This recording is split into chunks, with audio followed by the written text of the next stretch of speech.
I'm going to give you a screenshot of Israel's terrorism since the 1940s. It's a screenshot because we could spend a lifetime and not get over with their terror attacks.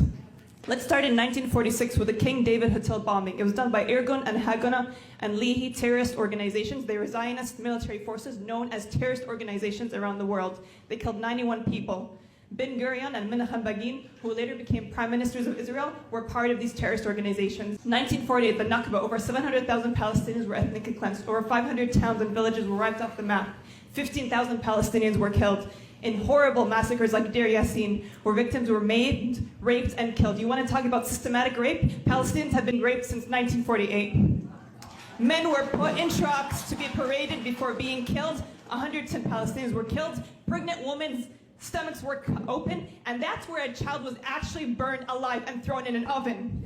El Dawamiya massacre in Hebron, children were killed by breaking their heads with sticks. Tanzura massacre, 200 Palestinians were killed, men were lined against the cemetery wall and shot. There are mass graves under what is a beach resort today.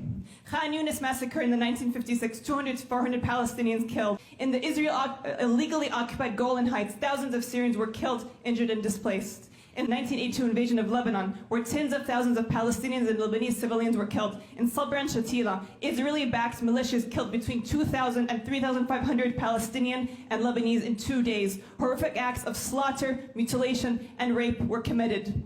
The Ibrahimi massacre in 1994 by Baruch Goldstein, an American-Israeli extremist associated with the Kanas movements, who today, Ben Ghafir, who works in the Israeli government, follows that movement. So it is actually a terrorist government in Israel. During that attack in 1994, Baruch Goldstein shot 29 Palestinians as they prayed in a mosque. In 1996, the Qanna massacre in southern Lebanon, the Israeli occupation forces, or the Israeli terrorist forces, shelled a United Nations compound where over 800 civilians had sought refuge because Israel told them to evacuate, as they did today. It is not new for them to bomb UN compounds and hospitals and schools. They've been doing this for decades.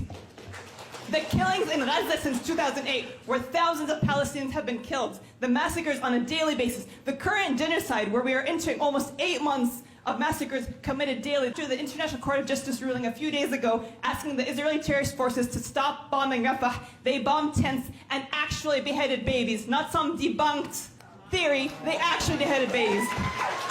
There was testament. I left my children playing in the tents. I hugged them as I left. I left to cook.